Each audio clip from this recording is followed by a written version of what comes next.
नमस्कार। यूपीपीसीएस 2025 का फॉर्म आ गया। फॉर्म आप लोग भर रहे हैं। फॉर्म भरने के बाद में एक जोश होता है। फॉर्म भरने के बाद में आप लोगों को लगता है कि अब तैयारी अच्छे से की जाए, और अगर इसी जोश को एग्ज़ाम आने तक बरकरार रखा जाए तो उसका बहुत लाभ मिलता है। एक बार जोश कम हुआ या ख़त्म हुआ तो पुनः उसको उस स्तर पर लाने में बहुत कठिनाई होती है। कुछ पुराने लोग जो 15-20 साल से तैयारी कर रहे हैं, 10 साल से ऊपर तैयारी कर रहे हैं, उनको इन सारी चीज़ों की ज़रूरत नहीं पड़ती है। वो लोग आके कहेंगे चलो ये फिर जोश दिलाने आ गए या ऐसा कुछ। लेकिन उनका जोश ठंडा हो चुका है, उनको किसी जोश की ज़रूरत नहीं है, और ना वो ऐसा महसूस कर रहे हैं कि उनका सिलेक्शन होना चाहिए। लेकिन जो नए कैंडिडेट हैं, उनमें अगर ऐसी चीज़ें अनवरत बनी नहीं रहती हैं तो वो नहीं पढ़ पाते हैं। 2025 की तैयारी कैसे करें? 12 अक्टूबर को प्रीलिम्स का एग्ज़ाम है। कुछ मुद्दे हैं आप लोगों के, लाखों की संख्या में फॉर्म पड़ेंगे। 2024 में भी 5,76,154 फॉर्म पड़े थे। इसमें से छट के अभी तो सीट्स 200 हैं, बढ़ के वो हो जाएंगी कम से कम 600 के आसपास, 500-600 के आसपास, ऐसी उम्मीद जताई जा रही है।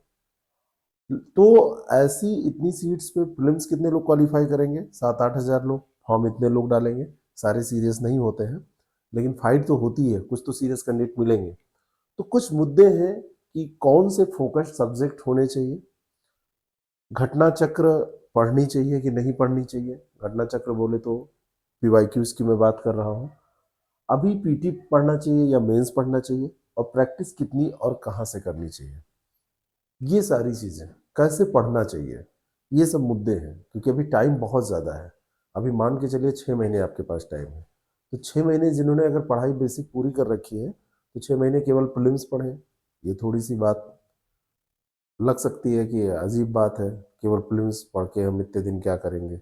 कुछ लोगों की तैयारी बिल्कुल नहीं है, उन लोगों को प्रीलिम्स पे ज़्यादा फोकस करना चाहिए, क्योंकि प्रीलिम्स अगर नहीं निकलेगा तो क्या होगा। तो इन सारी समस्याओं का समाधान हम 10 मिनट में आपको कोशिश करते हैं कि दे पाएँ। आपको अच्छा लगेगा तो बताइएगा। बाकी आप बहुत ज्ञानवान व्यक्ति हैं, ये सब मुझे पता है। कुछ हेल्प हमारे द्वारा अगर आपकी हो जाती है तो वो मैं मानता हूँ, अपने को बड़ा गौरवान्वित महसूस करता हूँ कि मैंने किसी की मदद की। फोकस्ड सब्जेक्ट क्या होने चाहिए? जैसे ये डिपेंड करता है पर्सन टू पर्सन कि क्या होगा। फॉर एग्जाम्पल, किसी का ह्यूमैनिटी बैकग्राउंड रहा है, उसने पढ़ाई की है ह्यूमैनिटी बैकग्राउंड से, और दूसरा किसी व्यक्ति जो तैयारी कर रहा है, उसका जो बैकग्राउंड रहा है वो साइंस का बैकग्राउंड रहा है। उसने जो पढ़ाई की है उसने साइंस बैकग्राउंड से की है, बीटेक किया है, बीएससी की है, एमएससी की है, जैसे भी। दूसरा उसने बीए किया है, एमए किया है, कुछ भी ऐसा उसने किया है। तो इस पे डिपेंड करता है। तीसरी चीज़ है कि हर सब्जेक्ट का नेचर होता है अपना, हर व्यक्ति का अपना अलग अलग इंटरेस्ट होता है, तो कोर सब्जेक्ट उसी के हिसाब से भी डिसाइड होते हैं। आपको जो पढ़ने हैं सब्जेक्ट, उसमें मूल जो सब्जेक्ट हैं उनमें से हिस्ट्री, उनमें ज्योग्राफी, उनमें पॉलिटी, है ना, उनमें इकोनॉमी और साइंस। इन्वायरमेंट भी काफ़ी इम्पोर्टेंट रहेगा, यूपी स्पेशल रहेगा, और करंट अफेयर। क्योंकि अगर सिलेबस की बात करें तो सिलेबस यहाँ पर आपका कहता है कि राष्ट्रीय और अंतर्राष्ट्रीय महत्व की सामयिक घटनाएं, यानी कि ये करंट अफेयर का सिलेबस है। भारत का इतिहास और राष्ट्रीय आंदोलन, यानी ये हिस्ट्री का सिलेबस है। भारतीय राष्ट्रीय आंदोलन में स्वतंत्रता आंदोलन हिस्ट्री में ये है। भारत और विश्व का भूगोल, ये ज्योग्राफी का सिलेबस है। ये आपका पॉलिटी का सिलेबस है। सिलेबस को आगे देखेंगे तो ये इकोनॉमी का सिलेबस है। यहाँ इंडियन इकोनॉमी बेसिकली आपसे पूछी जाती है कुछ सिद्धांतों को छोड़ के। ये आपका इन्वायरमेंट का स्पष्टता सिलेबस दिया गया है, और इसके ज़्यादा पूछे जाने का कारण भी बताऊंगा, क्योंकि इसमें आरएफओ की वैकेंसी भी साथ में इस बार जुड़ी हुई है। और ये आपका साइंस का सिलेबस है, और साथ में यूपी का सिलेबस ये है। तो पढ़ना तो ये सारी चीज़ें आपको है। सिलेबस जितना लिखा हुआ है इससे ज़्यादा ही आपसे पूछा जाता है। बहुत स्पष्ट सिलेबस इसमें नहीं दिया होता है। सिलेबस को तोड़ के हम एक एक सब्जेक्ट पे आगे बात करने वाले हैं कि हिस्ट्री में क्या पढ़ें, ज्योग्राफी में क्या पढ़ें, कौन कौन सी चीज़ें इंपॉर्टेंट हैं।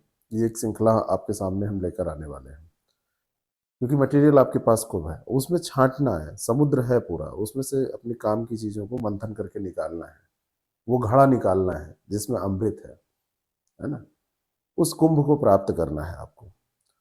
तो आप इस इन सब्जेक्ट्स में से, यानी कि इस सिलेबस में से अपने इंटरेस्ट का आप छांटिए कि आपके इंटरेस्ट का क्या है, ये आप ही कर सकते हैं। और कम से कम इनमें से 4 बड़े सब्जेक्ट, जैसे हिस्ट्री, ज्योग्राफी, पॉलिटी, साइंस, ये बड़े सब्जेक्ट हैं, है ना। एनवायरनमेंट भी कभी कभी बड़ा हो जाता है, लेकिन एनवायरनमेंट सबको करना चाहिए। इसमें मैं जो ब्लू से कर रहा हूँ, ये तो सबको करना ही चाहिए। यूपी सबको करना चाहिए, करंट अफेयर सबको करना चाहिए, ये तो सबको ही करना है। बाकी अपने इंटरेस्ट के हिसाब से आप छांट लीजिए कि ये तो इनमें से कौन सा ऐसा है जिसमें 80 से 90% कम से कम आपकी परफॉर्मेंस होती है। 100% परफॉर्मेंस मैं किसी में उम्मीद नहीं करता हूँ कि आपकी हो, और ना आपने, अगर ऐसा सोचा है तो गलत सोचा है। आपको ऐसा प्रयास करना भी नहीं चाहिए कि 100% सही करके आएंगे, क्योंकि इससे 2 चीज़ें होती हैं, आप 100% जोड़ के जाएंगे और वो 100% होगा नहीं। और दूसरी चीज़ ये होगी कि आपने उसमें पूरा समय खर्च कर दिया, तो दूसरे सब्जेक्ट आपके कमज़ोर हो जाएंगे, क्योंकि समय सबको देना होता है। जैसे आप एक रिश्ते पे ज़्यादा समय देने लगते हैं तो दूसरा रिश्ता कमज़ोर होने लगता है, ठीक इसी तरीके से यहाँ पर भी होता है। तो इसमें से आप कोई सब्जेक्ट कम से कम इन 5 सब्जेक्ट में से, इन पांचों जिसको मैंने रेड से घेरा है, इन पांचों में से कोई 3 सब्जेक्ट कम से कम कोर छांट लीजिए, क्योंकि इधर ये सबको पढ़ना है। 3 इनमें से 5 में से आपको लाना है, इन 3। और उसके बाद में एक इधर, जैसे मैंने कहा एनवायरनमेंट सबको पढ़ना चाहिए। बड़ी मुश्किल आ रही है तो आप इसको छोड़ सकते हैं कि एनवायरनमेंट में ऐसा कुछ है नहीं। तो इनमें से आउट ऑफ 3 आप कर लीजिए 5 में से। और उसके बाद में फिर उस पे ऐसा नहीं है कि जो 2 बचे उसको नहीं पढ़ना है। 3 को इस तरीके से तैयार करना है जहां पे आपकी परफॉर्मेंस 80% से ज़्यादा हो जाए। तो ये फोकस्ड एरिया आपका हो गया। आप अपना अपना कमेंट कीजिएगा। दूसरी चीज़ यहाँ पर यह है कि क्या अभी भी घटना चक्र को पढ़ना चाहिए, क्या अब भी पर्याप्त है। एक हवा चली जब ये पेपर हुआ 2022 का, सॉरी 2024 का, 22 दिसंबर को, मैं 22 इसलिए बोल गया कि 22 दिसंबर था। तो लोगों का कहना ये हुआ कि अब घटना चक्र बिल्कुल बेकार हो गई। कहने का मतलब यहाँ पे जो बात हो रही है वो पीवाईक्यूज की हो रही है कि पीवाईक्यूज अब बेकार हो गए। ये तो कभी होने वाले नहीं। पीवाईक्यू हमेशा कारगर रहेंगे, हमेशा सार्थक रहेंगे। पीवाईक्यूज आपको रास्ता दिखाते रहेंगे। पीवाईक्यूज आपको वो चीज़ें बताते रहेंगे जहाँ से प्रश्न आता है, क्योंकि जो पेपर 22 दिसंबर को हो गया वो पेपर भी अब इसमें शामिल हो गया। तो जैसा आ रहा है वैसा तो ये आपको शामिल करके दे ही रहे हैं, तो वो निरर्थक कैसे हो सकता है। ये जरूर मैं कहूँगा कि केवल इसके बल पर नहीं जाना है, आपको इसके आगे की भी बात करनी है। आपको केवल पुराने प्रश्नों को ही तैयार करके नहीं जाना है, आपको नए प्रश्न भी देख कर जाने हैं। इतना आप बिल्कुल क्लियर कर लीजिए, ठीक है। तो इसके साथ आप टेस्ट सीरीज करिए। जैसे आरओ की तैयारी कर रहे हैं, पीसीएस की तैयारी कर रहे हैं, बीओ की तैयारी कर रहे हैं, कुछ भी कर रहे हैं, तो अलग से टेस्ट सीरीज जरूर करिए, क्योंकि उसमें नए क्वेश्चन मिलेंगे, बिल्कुल नए क्वेश्चन आपको मिलेंगे। आरओ का हमने टेस्ट स्टार्ट किया है, चल रहा है, इसमें पीसीएस का भी आएगा, बीओ का फिर बाद में आएगा। अब उस टेस्ट सीरीज में हमने क्या किया है, पुराने जितने भी इंपॉर्टेंट पीवाईक्यूज हैं उनको तो कोशिश की है कि वो सब समाहित हो जाएं। आधे से ज़्यादा नए प्रश्न उसमें रखे हैं, जिन जैसे आजकल पूछे जा रहे हैं उस पैटर्न। तीसरा प्रश्न है कि अभी पीटी पढ़ें या मेंस पढ़ें, क्या पढ़ें। इस प्रश्न का जवाब मेरा हमेशा एक ही होता है कि पीटी और मेंस की पढ़ाई अलग अलग नहीं होती। जो चीज़ें आप प्रीलिम्स में पढ़ते हैं एमसीक्यूज करने के लिए, वही चीज़ मेंस में आपसे पूछ ली जाती है लिखने के लिए। तो पीटी और मेन एग्जाम की अलग अलग तैयारी नहीं होती है, ना कभी आप सोचिएगा। फोकस्ड अलग अलग समय आप अलग अलग तरीके से होते हैं। जब पीटी नज़दीक आता है तो आप पीटी पे फोकस्ड हो जाते हैं। पीटी का मतलब प्रीलिमिनरी टेस्ट, प्रारंभिक परीक्षा। और मेन एग्जाम नज़दीक आता है तो आप एमसीक्यूज नहीं पढ़ते हैं, उसमें लिखने की कोशिश करते हैं। मेरा कहने का तात्पर्य यहाँ पर इतना है कि आप जो भी पढ़ें उसको थोड़ा बहुत लिखने का प्रयास जरूर करते रहें। इसका तरीका यह है कि जब आप रिवीजन करें तो अपनी भाषा में जो सुबह पढ़ा है उसको शाम को, जो कल पढ़ा है उसको आज लिखने का प्रयास करते रहें।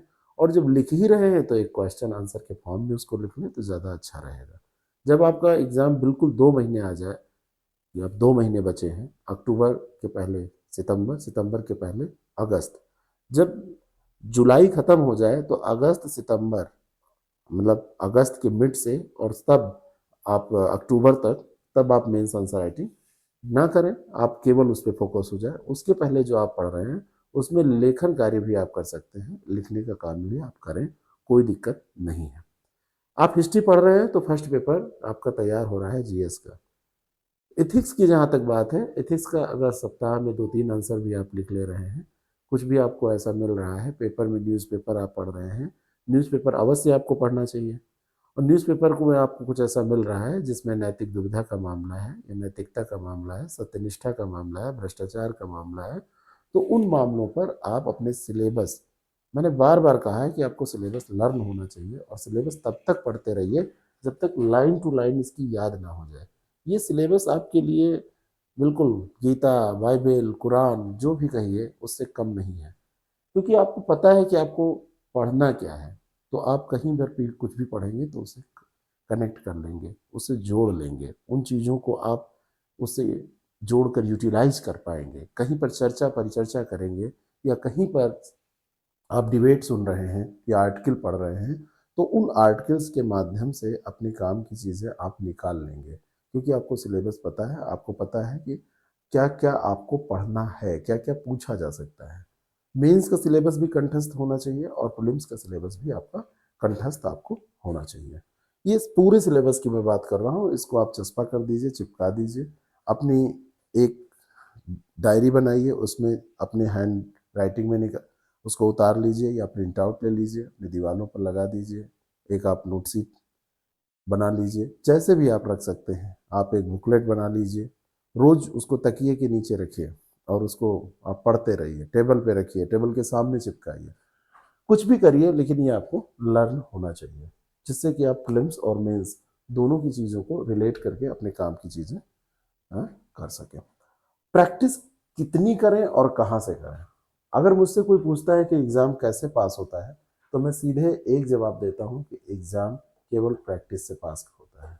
अभ्यास ही है जो किसी व्यक्ति को परफेक्ट बनाता है। वैसे परफेक्ट जैसा पूरी दुनिया में कुछ होता नहीं है, लेकिन परफेक्शन का मतलब यह है कि जो एग्ज़ाम आप दे रहे हैं, उस एग्ज़ाम में आप बेहतरीन प्रदर्शन कर रहे हैं, सबसे बेहतर कर रहे हैं, उत्कृष्ट प्रदर्शन आप कर रहे हैं। तो अगर आप प्रैक्टिस कर रहे हैं तो प्रैक्टिस कहाँ से करें? तो मैंने पहला सोर्स आपको बताया कि आप पीवाईक्यूज से करिए, और दूसरा जरूर करना है, क्योंकि केवल पीवाईक्यूज से काम नहीं चलना है, पूरे सिलेबस का को दोहराना ज़रूरी है, पूरे सिलेबस को पढ़ना ज़रूरी है बहाने से। तो आप क्या करें, आप कहीं पर भी टेस्ट सीरीज करें, है ना। और इस टेस्ट सीरीज में आप एक्सप्लेनेशन देखें कि एक्सप्लेन क्या कर रही है यह टेस्ट सीरीज, है ना। और एक्सप्लेनेशन से आप कोशिश करें कि जो क्वेश्चन आपने एक पढ़ा, उस क्वेश्चन की तैयारी तो हुई हो ही, इसके अलावा कम से कम 2-3 क्वेश्चन की तैयारी आपकी और हो जाए, है ना। होते हैं फैक्ट, उसमें कितना भी छोटा एक्सप्लेनेशन क्यों ना दिया हो, उसमें 2-3 आपके कम से कम प्रश्न और बन जाते हैं और वो तैयार हो जाते हैं।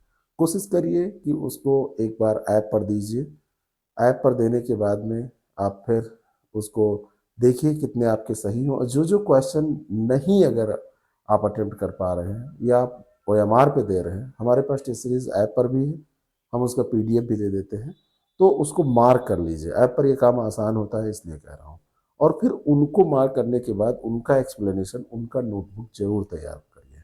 जैसे आपने टेस्ट PYQs किए, तो जो जो आपको नहीं आ रहे हैं, तो नहीं आ रहे इनका आपको क्या करना है, नोट्स बना लेना है ना। और जो आ रहे हैं उनको छोड़ देना, उनका नोट्स नहीं बनाना है। टेस्ट सीरीज में भी यही काम करना है कि आपको जो नहीं आ रहे हैं उनका नोट्स बना लेना है, उनको हमेशा फिर रिवीजन करते रहना है, और पढ़े वही जिनका रिवीजन कर पाए, बार बार आप रिवीजन कर पाए, कम से कम साप्ताहिक रिवीजन तो हो ही पाए।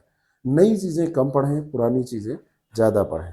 और इस तरीके से जब आप अपनी तैयारी करते हैं तो ये पूरा सिलेबस आपका तैयार हो जाता है।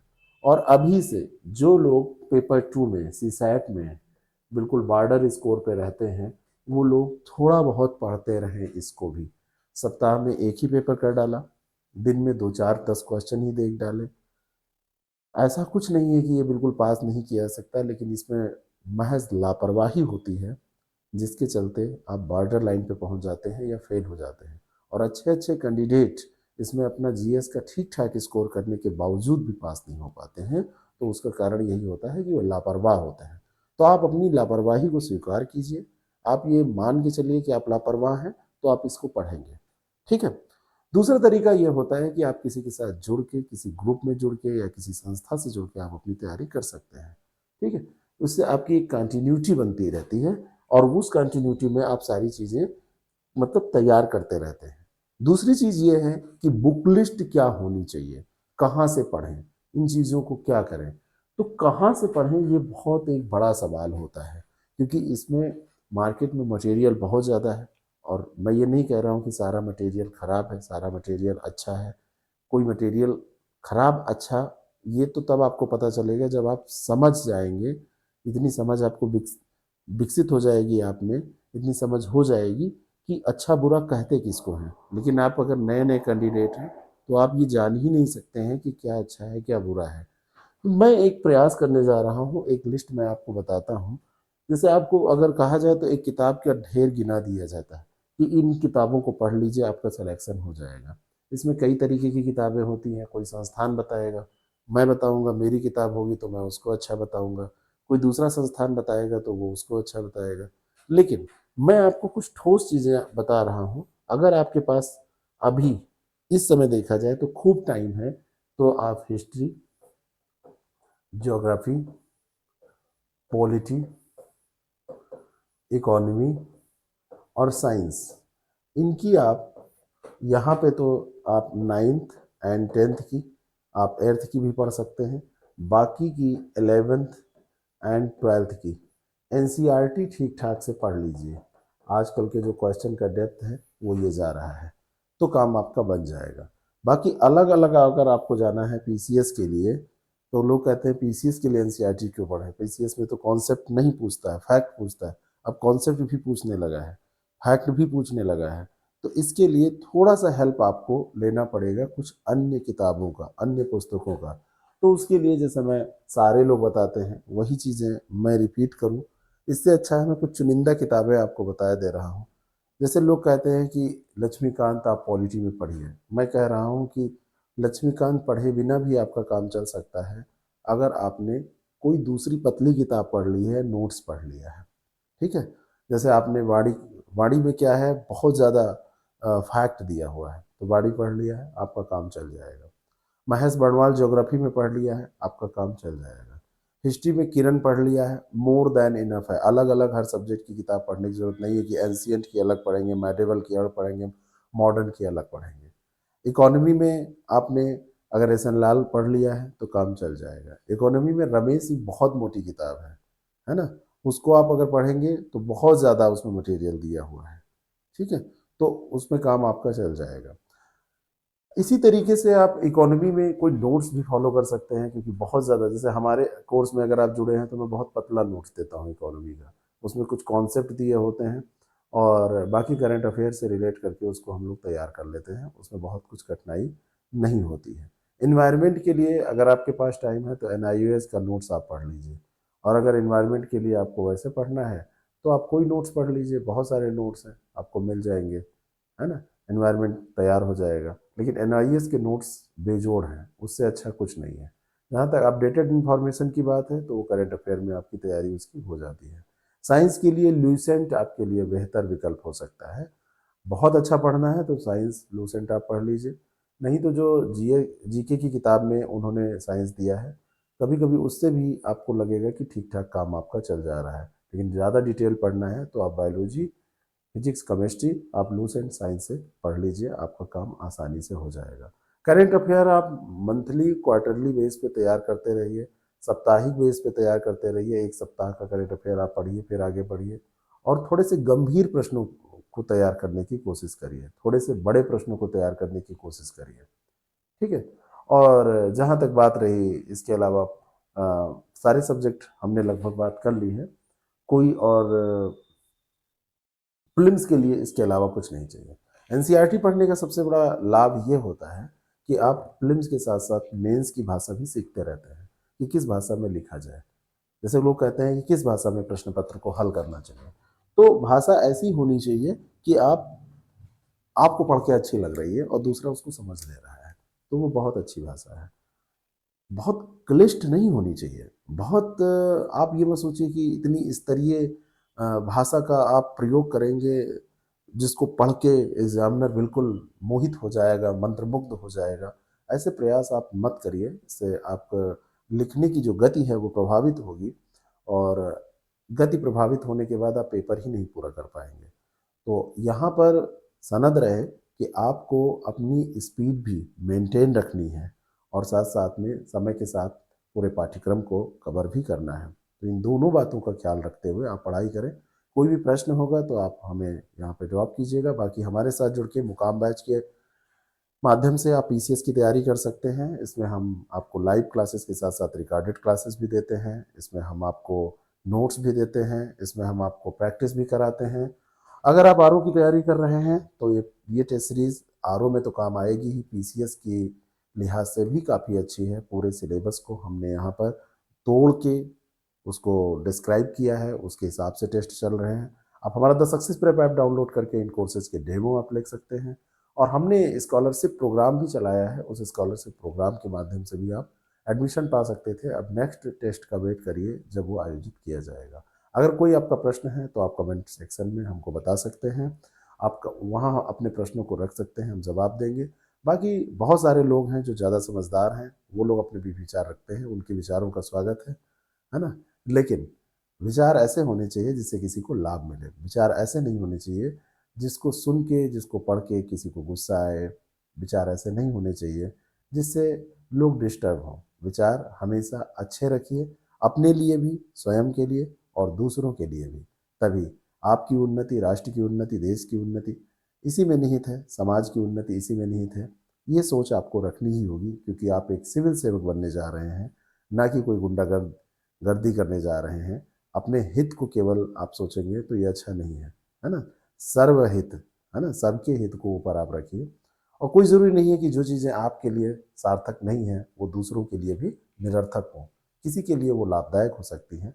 अगर आपको इसकी ज़रूरत नहीं है तो आप इस वीडियो को ना देखें, लेकिन अगर आपको लगता है कि ये किसी के फ़ायदेमंद है, किसी के लिए भी, तो उसको देखने दें। Thank you so much.